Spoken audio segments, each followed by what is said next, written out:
그리고 오늘 있었던 국민의힘 2차 컷오프 얘기를 좀 해보겠습니다.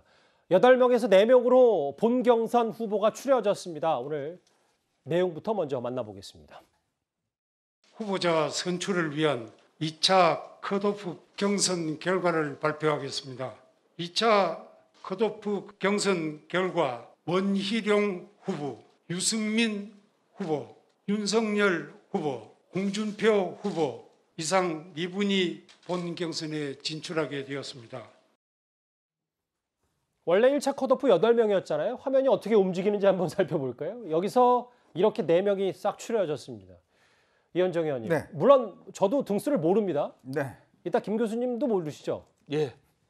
다 모르시잖아요, 지금. 그죠? 이 등수 모르어서 가나다 순으로 좀 얘기를 했고, 실제로 그런데 대략적으로 봤을 때 원희룡 전 지사가 4강 티켓을 따낸 거에 대해서 많은 얘기들을 하고 있습니다. 어떻게 평가하세요? 뭐 대충 돌아다니는 이야기는 했지만 공식적으로 발표가 아니기 때문에 제가 말씀 못 드리고 예. 원희룡 후보가 이제 들어간 것 자체가 어떤 면에서 보면 굉장히 좀 한편으로 보면 또 이변일 수도 있고 그리고 지금 왜냐하면 지금 마지막 그 4강 티켓에 보면 황교안 전 대표가 뭐 들어갈 가능성이 높다라는 지적들이 있었어요.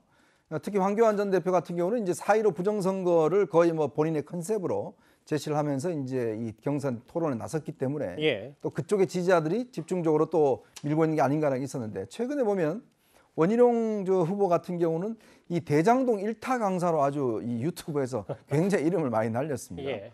본인이 뭐 서울대 수석도 하고 했는데 그동안 사실 좀 이렇게 부각이 안 되다가 최근에 이제 이 대장동 관련해서 굉장히 집중적으로 본인이 아주 잘 설명하는 뭐 유튜브가 굉장히 인기를 많이 끌었어요. 예. 이제 그러다 보니까 상당히 이제 그런 부분에 대한 또 표를 얻은 게 아닌가는 또 생각이 들고 또 한편으로 보면 아무래도 이제 유승민, 뭐 원희룡 이분들 같은 경우는 이제 중도 보수적인 이런 입장이지 않습니까? 이제 그렇다 보니까 앞으로 대선 4강 경선 자체가 국민의힘이 너무나 보수 쪽으로 너무 예를 들어서 치우친 것보다는 좀 더 중도 영역으로 논쟁의 수준을 확대할 가능성이 있겠다라는 측면에서는 아마 당내에서는 잘 됐다라는 반응들이 좀 있는 것 같아요. 그게 이제 앞으로 4강 토론이 한 10번 정도 벌어지는데 예. 특히 지금 이제 이 국민의힘이 부족한 게 중도 이슈에 대한 접근이 굉장히 부족한 면이 있거든요. 그렇다면 아마 원희룡, 유승민 이분들이 이제 이런 논쟁들을 좀 주도해 나간다고 한다면 상당히 인기를 끌 텐데 문제는 이번 토론회 전까지 토론회가 별로 흥행을 못했습니다. 예. 더군다나 유승민 후보가 무슨 자꾸 이렇게 역술 이런 거 자꾸 이야기를 하니까 예. 이게 더 지금 국민의 관심이 없어요. 저는 그래서 4강 토론은 좀 달라졌으면 하는 바람입니다. 예. 갑자기 원희룡 후보의 그 대장동 얘기가 나왔으니까 제가 간단하게 말씀드리면 저도 그 유튜브 내용을 봤어요. 예. 봤는데 칠판까지 놓고 이렇게 설명하던데 보니까 그건 본인의 뇌피셜입니다. 상당히 근거 없는 얘기를 했고요. 그래서 물론 당내 경선이지만 1등 후보 타당이지만 예. 여권의 1등 후보를 공격하면서 저는 제가 볼 때는 4강에 들어왔기 때문에 예. 의외라는 반응도 있지 않습니까?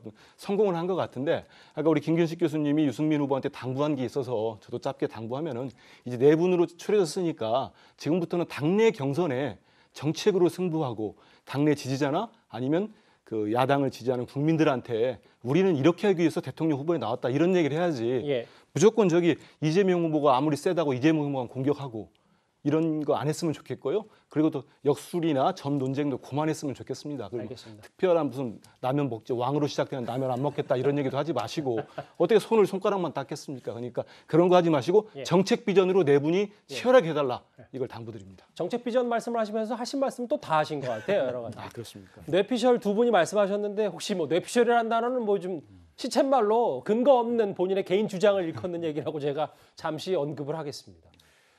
그런데 일단 순위가 이렇게 공개는 되지 않고 가나다 순으로 저희가 써봤는데 그럼에도 1차 컷오프와 마찬가지로 서로 본인들이 1위다 이렇게 주장하는 두 사람이 있습니다.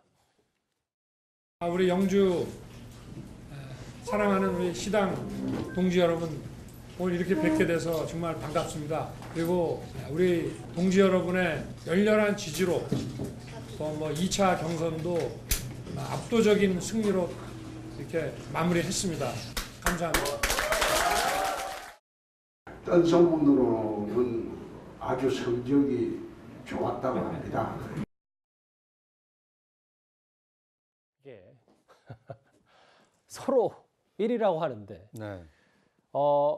홍준표 후보, 홍준표 의원에게는 하태경 의원이 떨어진 게 좋다는 얘기가 있고 윤 전 총장 입장에서는 그럼 최재형 전 원장이 우리 쪽으로 합류할 수 있지 않냐 뭐 이런 분석도 있는데 간략하게 구정 차장 정리를 좀 해주신다면요. 네.